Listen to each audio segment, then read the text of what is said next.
रामकृष्ण हरी नमस्कार. वनस्पतीची ओळख युट्यूब चॅनलवर आपल्या सर्वांचं हार्दिक स्वागत. मित्रांनो, बंधू भगिनींनो, कसे आहात? सुखी असाल, आनंदी असाल, खुश असाल अशी देवाजवळ प्रार्थना करून आजच्या व्हिडिओला सुरुवात करतो. वनस्पतीची ओळख हा जो युट्यूब चॅनल आहे, ह्या युट्यूब चॅनलच्या माध्यमाद्वारे आपल्यापर्यंत जंगलामधील वनस्पतींची ओळख, आयुर्वेदिक औषधी उपाय, घरगुती नुस्खे, टोटके, तोडगे अशी माहिती आपल्या चॅनलच्या द्वारे आपल्यापर्यंत पोहोचवण्याचा प्रयत्न करतोय. ही माहिती आपण ऐकून आणि हे उपाय आपण स्वतः करायचे, कारण तुमच्या जीवनाचे शिल्पकार तुम्ही, तुमच्या जीवनाचे डॉक्टर तुम्ही. आज मी तुम्हाला सांगत आहे करंज वनस्पतीची पूर्ण औषधी माहिती. बघा, हे आहे करंजाचं झाड. तुम्हाला झाडाचे अजून फोटो दाखवतो. करंज झाड असं असते बघा. तर हे करंजा झाड आहे. पाठीमागे सुद्धा करंजाचं झाड आहे आणि आपण या करंजाच्या झाडाजवळ उभा आहे. याची पानं बघून घ्या, अशी असतात. आणि करंजाची झाडं रस्त्याच्या कडाला खूप मोठ्या प्रमाणामध्ये आढळतात. पडित रानामध्ये, फॉरेस्टमध्ये, शेतामध्ये खूप मोठ्या प्रमाणामध्ये करंजाचे झाडं आढळतात. तर मी तुम्हाला आज करंज वनस्पतीचे आयुर्वेदिक औषधी उपाय सांगत आहे. व्हिडिओ लक्षपूर्वक ऐका, व्हिडिओ संपूर्ण बघा, स्किप करू बघू नका, कारण तुम्हाला एखादा फॉर्म्युला राहून जाईल बघायचा. आणि हा व्हिडिओ दुसऱ्यापर्यंत शेअर करा, जेणेकरून दुसऱ्याच्या कामी हा व्हिडिओ येईल आणि त्याचा एखादा आजार तुमच्या पाठवलेल्या व्हिडिओमुळे बरा होऊ शकतो. तर बघा मित्रांनो, करंज वनस्पतीचा मी तुम्हाला एक उपाय सांगतोय. करंजाच्या पानांचा काय करायचं, एखाद्या माणसाच्या शरीरावर जर सूज असेल आणि ती सूजच बरी होत नसेल, तर सूज जाण्यासाठी करंजाची पालं घ्यायचे आणि निरगुडीचा पाला घ्यायचे. निरगुडी आपल्याला सर्वांना माहित आहे. हे बघा, ही निरगुडी आहे, हिला म्हणतात निरगुंडी. बघा, तर ह्या निरगुडीचा पाला घ्यायचा आहे आणि करंजाचा पाला घ्यायचा आहे. पाला कुटायचा आहे. कुटून त्याच्यामध्ये थोडस तिळाचं तेल टाकायचं आहे. ते एखाद्या कढईमध्ये, लोखंडी कढईमध्ये किंवा तव्यावर चांगलं गरम करून घ्यायचंय. गरम करून अशा एका सुती कपड्यामध्ये ते बांधायचं, त्याची पोटली करायची आहे. तिळाच्या तेलामध्ये करंजाचा आणि निरगुडीचा पाला बारीक कुटून थोडस तेल टाकून गरम करून पोटली बनवायची कपड्यामध्ये, साधी सुत्या. आणि त्याने ते तुम्हाला आलेली सूज शेकवायची आहे. मुक्का मार लागला असेल, सूज आली असेल, तर ते तुम्ही शेकवायचे आहे. मुक्या मारावर, सुजेवर तुम्ही ते काय करू शकता, शेकवू शकता. शेकवल्याने सूज त्याची पूर्णपणे बरी होऊन जाईल. अवघ्या 3 दिवसामध्ये सूज उतरते. त्याच्यासाठी करंजाचा पाला, निरगुडीचा पाला बारीक कुटायचा आहे. तिळाच्या तेलामध्ये गरम करून पोटली बनवून त्याने शेक द्यायचा आहे. हा झाला पहिला उपाय. दुसरा उपाय, कर्यावर करंजाचा उपयोग कसा होतो, तर बघा, करंजाला बी येते. बी बघा, इथे मी तुम्हाला दाखवतो. करंजाच्या बी मधील गर काढायचे, तो बारीक वाटायचे. किती वाटायचे, 20 ग्रॅम करंजाच्या बियाचा गर घ्यायचे.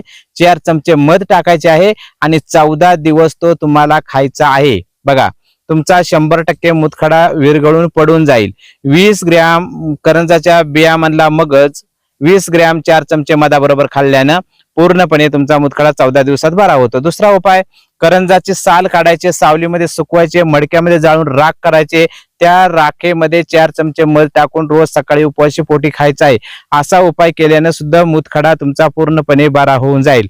हा सुद्धा एक जबरदस्त उपाय आहे. हा उपाय तुम्ही करू शकता. मुळव्याध सुद्धा बरा होतो. आता मुळव्याधावर याचा उपयोग कसा करायचा, तर करंजाच्या बी मधला 20 ग्रॅम गर काढायचे. 20 ग्रॅम गर काढून त्याच्यामध्ये साखर टाकून चवीनुसार, आणि तुम्हाला 1 महिन्यापर्यंत 20 ग्रॅम बियामधला गर साखरेसोबत 1 महिना खाल्ल्यानंतर रक्ताची मुळव्याधी असो किंवा कुठली इतर मुळव्याधी असो, ती पूर्णपणे बरी होऊन जाते. असा ह्या करंजाचा बीचा उपयोग आहे. पुढचा उपयोग, त्याचप्रमाणे हर्नियावर सुद्धा याचा उपयोग होतो. हर्निया नावाचा जो आजार आहे, त्याच्यावर सुद्धा करंजाच्या झाडाचा उपयोग कसा आहे बघा. काय करायचे, करंजाची मुळी काढायची, याची जड काढायची, मुळी काढायची, पाण्यामध्ये उगाळायचे आहे, गरम करायचे आहे. हर्निया आजारावरती लेप द्यायचा 14 ते 15 दिवस. हा उपयोग सतत केल्यामुळे तुमचा हर्निया नावाचा आजार पूर्णपणे बरा होतो. त्याचप्रमाणे घुरं फेफरं येते, ज्यांना घुरं फेफरं येते, फिट्स येते, त्यांच्यासाठी करंजाच्या बी मधला गर काढायचा आहे आणि त्याच्यामध्ये गुळ टाकून 1 महिना खायचा आहे. काय करायचंय, करंजाच्या बी मधला मगज, करंजाच्या बी मधला गर गुळासोबत खाल्ल्यानंतर 1 महिना तुमचा घुरे, फेफरे, फिट्स पूर्णपणे बरं होतंय. करंजाची बी पाण्यामध्ये उगाळून त्याच्यामध्ये थोडासा गुळ टाकून पातळ द्रव करायचंय. ज्या माणसाची आराशी दुखते, अर्धशिशी दुखते, ह्या बाजूला दुखत असेल तर ह्या बाजूला त्याच्या नाकामध्ये 2-3 थेंब टाकायचे आहे. ह्या बाजूला दुखत असेल तर ह्या बाजूला नाकामध्ये 2-3 थेंब टाकायचा आहे. करंजाचे बी पाण्यामध्ये उगाळून थोडासा गुळ टाकून नाकामध्ये नस्य दिल्याने अर्धशिशी नावाचा आजार तुमचा पूर्णपणे बरा होतो. आपलं अंधत्व आलेले आहे, आपल्याला दिसत नाही. अंधत्व ज्यांना ज्यांना अंधत्व आलेलं आहे किंवा डोळ्यावर भुरी आलेली आहे किंवा लांबचं जवळचं दिसत नाही, चष्म्याचा नंबर लागला आहे, त्यांनी काय करायचे, ची मुळी उगाळायची. करंजाची मुळी आणि पिंपळी नावाची एक वनस्पती आयुर्वेदिक दुकानामध्ये मिळेल. तर करंजाची मुळी आणि पिंपळी उगाळायची आहे मधामध्ये आणि त्याचं डोळ्याला अंजन करायचं. 1 महिना लांबचं जवळचं दिसेल, डोळ्याचे बरेचसे आजार तुमचे निघून जातील. बघा, डोळ्यांच्या समस्येवर एकदम साधा सोपा उपाय. करंजाची मुळी आणि पिंपळी मधामध्ये उगाळून डोळ्याला रात्री झोपायच्या वेळेस अंजन केल्यानंतर किंवा सकाळी जरी अंजन केल्यानंतर तुमचा पूर्णपणे डोळ्याचे सर्व आजार बरे होऊन जातील. सांधेदुखी, सांधे वातावर करंजाचा उपयोग मी सांगतोय. हे जे करंजाचं झाड आहे, सांधे वातावर करंजाच्या बियांपासून तेल काढल्या जाते. तुम्हाला दुकानामध्ये सुद्धा करंजाचं तेल मिळेल किंवा तुम्ही स्वतः सुद्धा करंजाच्या बियांपासून तेल काढू शकता.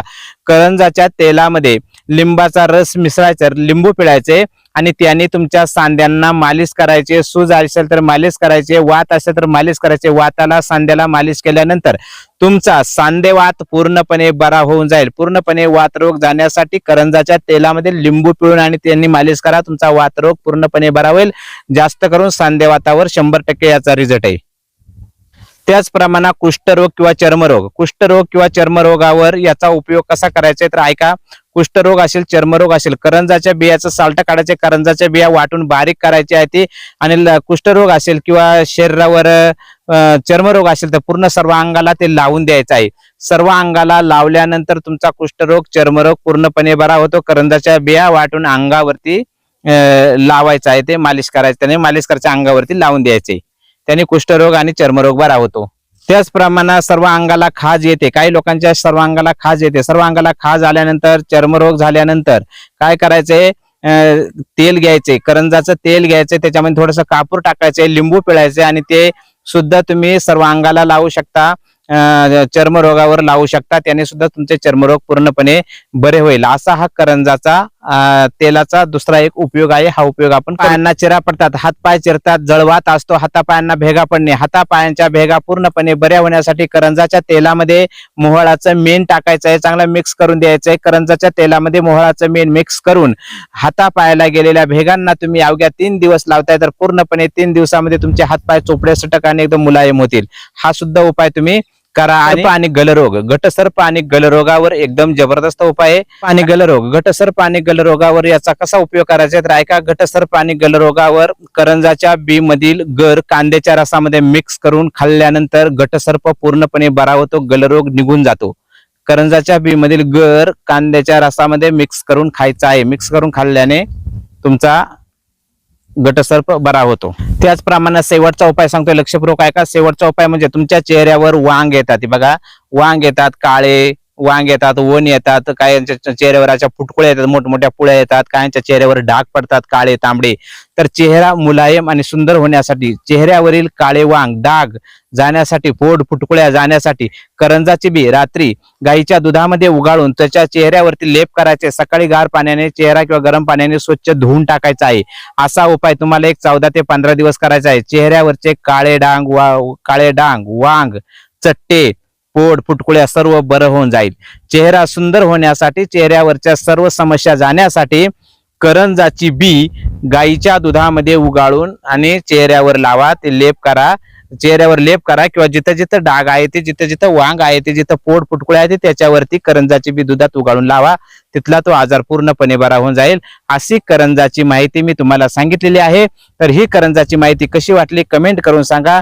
तुम्हाला जर कोणत्या आजारावर औषध पाहिजे असेल तर त्याची माहिती कमेंटमध्ये सांगा. कुठल्या वनस्पतीविषयी माहिती असेल तर ते कमेंटमध्ये सांगा. तसे व्हिडिओ मी तुम्हाला बनवून देईल. तर चला, अशाच माहितीसाठी आपल्या चॅनलला सबस्क्राईब करून ठेवा. धन्यवाद. रामकृष्ण हरी, जय धन्वंतरी भगवान.